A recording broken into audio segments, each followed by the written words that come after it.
Berets are fucking fashionable. I don't care what anyone says.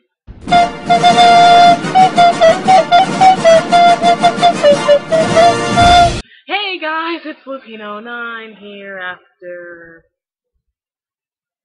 It was 2 months, right? Yeah, it was basically 2 months. So yeah, this is going to be the first in one of those unscripted vlog, V-rant, whatever the fuck you kids call it, things that I talked about in my update video. And I just wanted to put this out because, well, top 10 hottest female video game characters is taking longer than I thought it would, quite frankly, because I just got Sony Vegas and I have no earthly idea what the hell I'm doing with it. So, yeah, there's that. But, yeah, you guys can ask questions and I'll probably answer them in the next part. But, yeah, this is going to be short because really all I have is 3 things to talk about. So, yeah. The first thing I'm going to talk about is a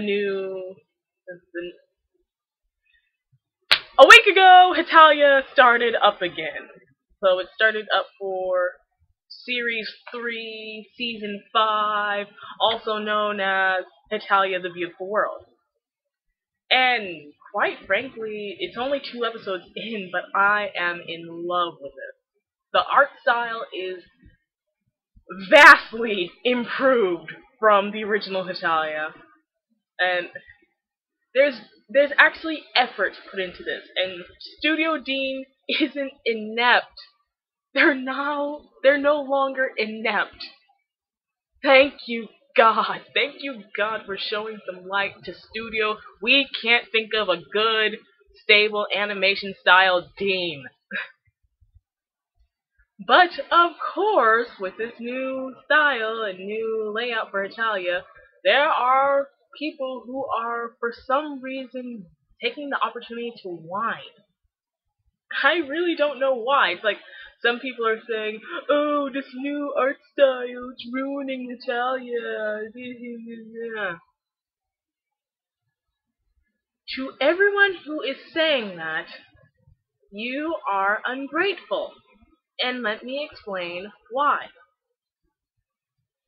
Hidekazu only approved the original style for Hetalia because everyone in Japan knows that Studio Dean can't do shit.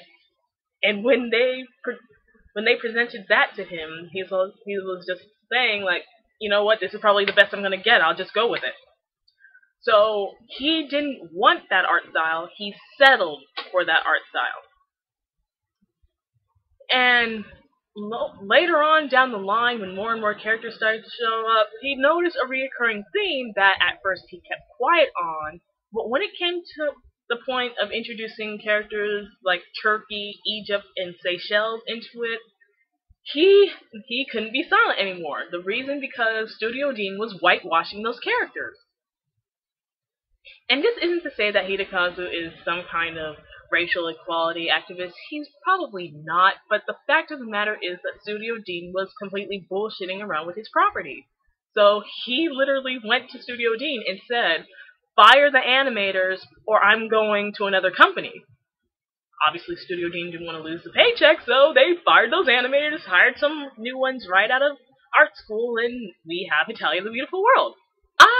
Like I said, I think that this art style is really what Hetalia should be. It's more Hidekazu-esque. You can actually see his art style in the animation. And actually this new wave of Hetalia is actually so far more educational than the old one. I mean, the first episode we have I love what Hidekazu did for the first episode. I laughed so hard when he did this because there's a scene in the episode where Italy and Germany are talking to Japan about shuriken, you know, the ninja stars. And Italy is saying, oh, Japan, shuriken are so cool, you probably have some, you have to show them to us. Germany likes shuriken too, and Germany's like, oh yeah, I mean, if it wouldn't be so much trouble. And then Japan is like, oh, you guys actually like shuriken? And he actually goes on to explain that physics-wise and reality-wise, shuriken suck as weapons. Now, you would just think at first glance that this was, oh no, Hitakazu's just talking about random Japanese culture. But if you know about the ongoing, not really a feud, but a misunderstanding between Hidekazu and one Masashi Kishimoto, you know exactly what this was. This was Hidekazu calling Kishimoto out on his bullshit. I was so happy to see this. I laughed the whole day long because finally someone, well, Clamp has subtly called Kishimoto out on his bullshit, but it seems that only Hidekazu and Clamp are calling Kishimoto out on his bullshit because, like, end Naruto! For the love of God, end it! I mean, we all know you have gotten to the point where you have no idea what to do with your property, Kishimoto. We all know that you have started reading Homestuck for ideas for your property, Kishimoto. Just write an ending! So, yeah, oh, and the only bit of this sour, all this Hetalia joy is Funimation has already got their selfish, greedy little fingers on the rights to the beautiful world, so you know what that means. A new series of DVDs made by people who, if you asked them, probably couldn't tell you the difference between A Midsummer Night's Dream and Twelfth Night. Oh my god, Funimation, why? And, okay, some of you actually watched the video I put up for my 500 subscriber special, that review of Hetalia Painted White, and in that video, I probably came off as someone who hates Funimation, but that is not true. I do not hate Funimation. Funimation has dubbed some of my favorite animes. Speed Grapher and Mushishi, they were both done by Funimation, and they came out beautiful. But when it comes to satire, Funimation has no godly idea what the hell they are doing. And, you know, if you like the Hetalia dub, that's fine. Different strokes for different folks. But you had better not come to me and start ranting and raving about the Hetalia dub being better than the Hetalia sub, because you will be wrong. That's not even saying, oh, opinions can't be wrong. No, you are wrong. Simple as that. So yeah, let's move this along before I turn this into a full video about Hetalia. The next... Oh god, I should have just stayed on Hetalia. My Little Pony, Friendship is Magic! The season finale! Hee oh my god. Oh my god. Alright, let me just say this now. I hate the idea of Alicorn Twilight. I hate this idea. I hate this development. I hate the fact that the writers decided to go this direction. And let me explain why. I'm not in this whole, oh, Alicorns are OP, Alicorns are so angsty. Okay, that's strictly the fandom side of things. My problem with Alicorn Twilight is a combination of two things. Number one, does no one know what pacing is? Because really, Alicorn and Twilight happening at the end of season 3 is like if Harry Potter was able to defeat Lord Voldemort at the end of Prisoner of Azkaban. It doesn't work! But, you know, they're gonna go ahead with it, and quite frankly, Oh, reason number 2, this development just shows that no matter what the writers want to do, no matter who they hire to work on the show, Hasbro will forever turn it into into a low IQ marketing device. I mean, we all knew it was a marketing device, but beforehand it was subtle. Subtlety is key. I mean, beforehand, the the marketing aspect of MLP was, especially to the older audience, was like, okay, I'm watching the show, I'm enjoying the show. Hey, maybe Hasbro needs some more money so we can get some more quality animation like this. Let me buy a Zecora toy. Things like that. Not.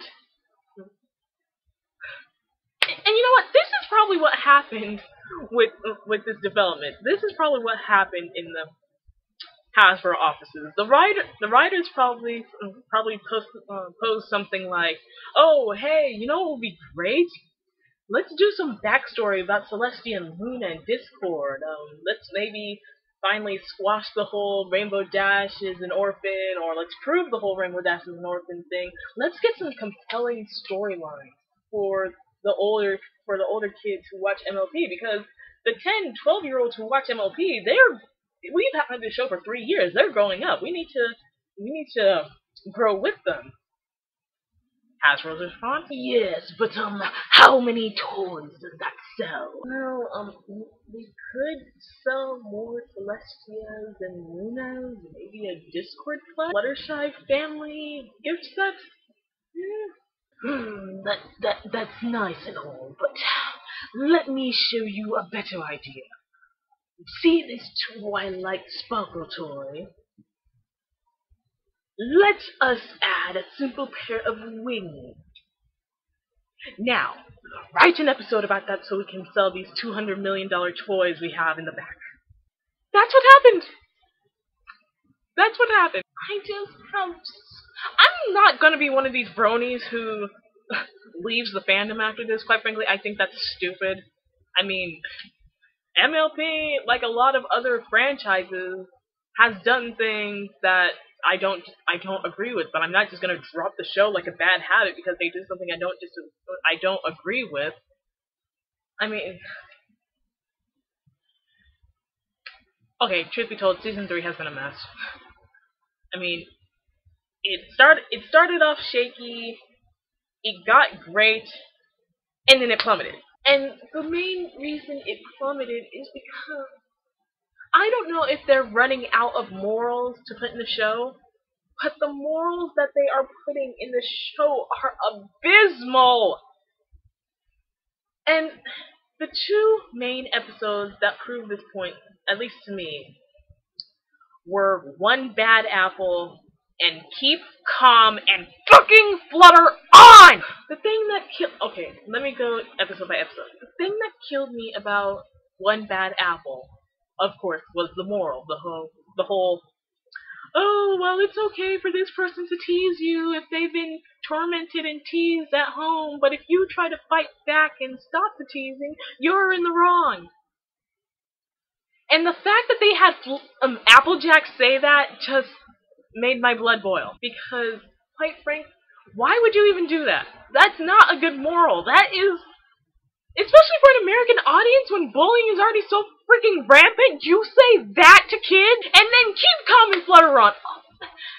This episode made me actually hate Fluttershy! The moral of this episode was, do what your friends say or else they won't be your friends anymore! And people could argue, "Oh, they didn't exactly say that." Bullshit! That's what they said. That is what they said, and you know it. And Fluttershy in the episode, I loved Fluttershy for the longest time. I even defended her to a couple people, but in this episode, Fluttershy just showed everyone once and for all that she is that friend. You know the friend.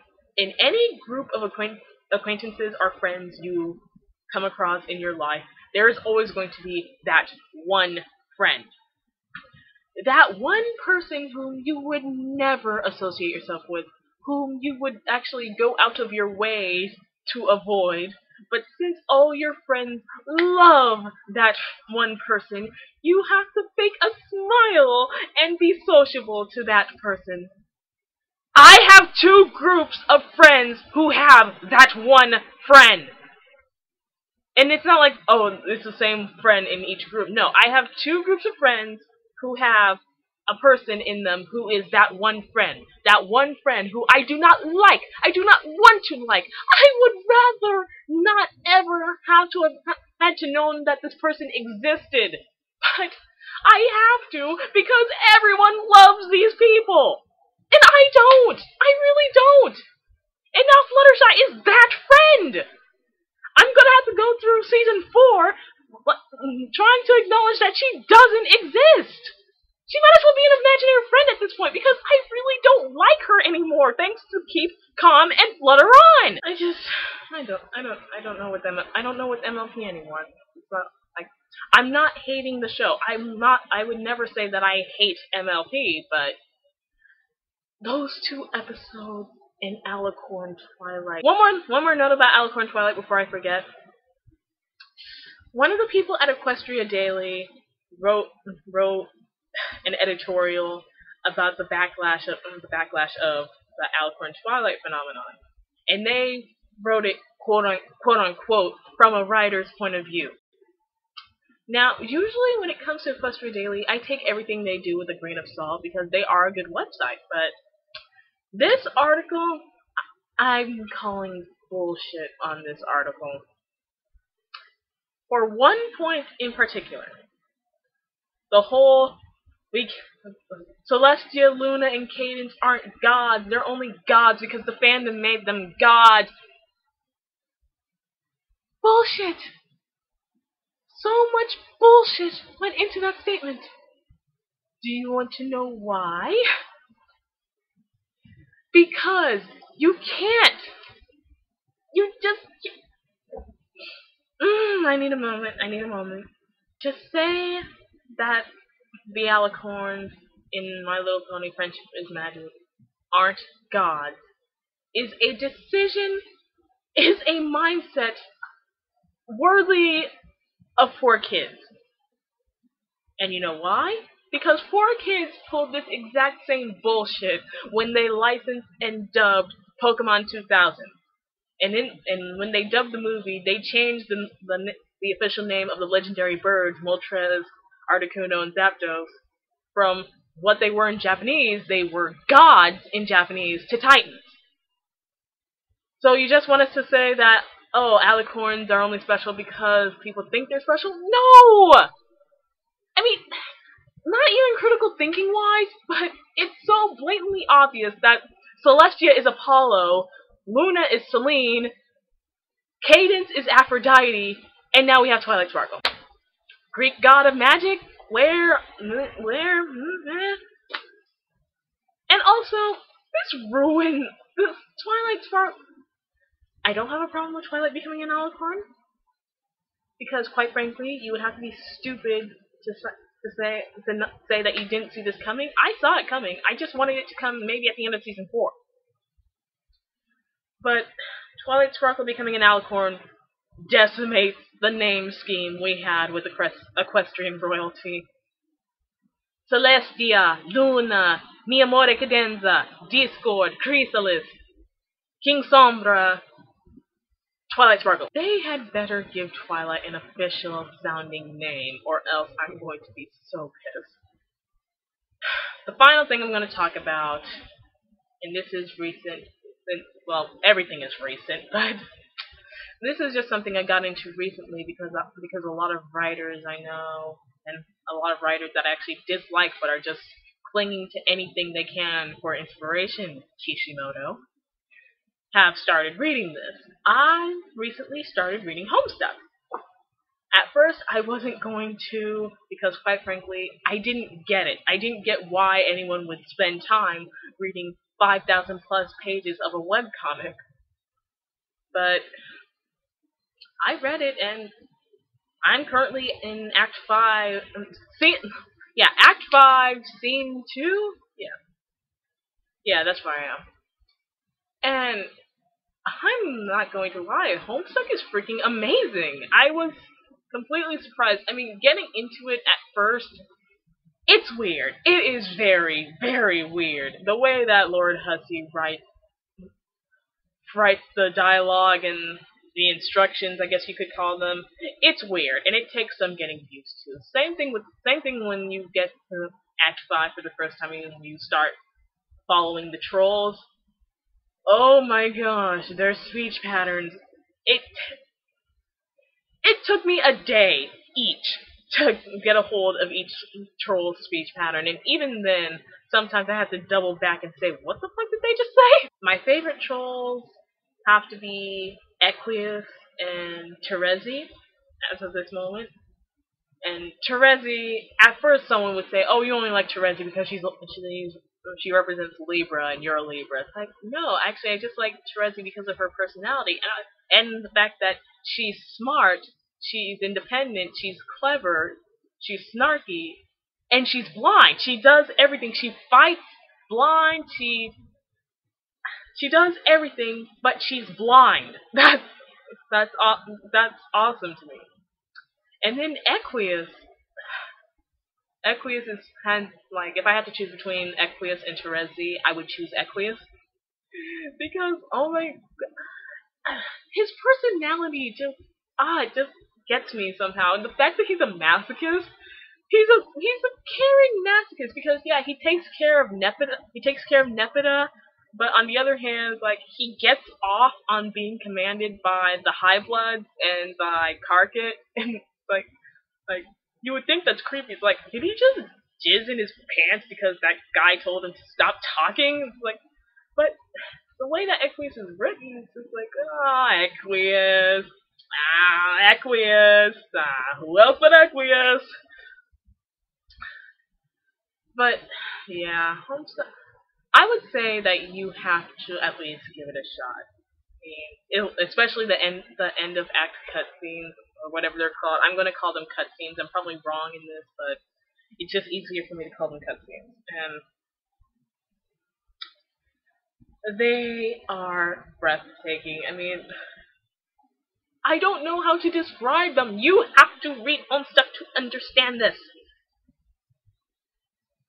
But yeah, that's really all I have to say for this first episode of whatever the hell this is. Oh my gosh, my hair extensions are fucked up. I have to go get my hair done in March. I have no money. But yeah, that's it for this video. If I actually get some questions by the next time I do this, I will answer those questions in a video like this. Yeah, I'm going to go try my hardest to work on top 10 hottest female characters. Fucking Sony Vague. Oh my god. So, I will talk to you guys later, maybe. Yeah. Oh, by the way, happy birthday, Maverick Hunter. You're the guy who got me into countdowning in the first place, so if I didn't at least acknowledge your birthday, I would be the biggest bitch in the world. So happy birthday, I hope it finds you blessed and healthy. And yeah. Okay. Away I go! Oh, one more thing. Hyrule Historia came out. What is money?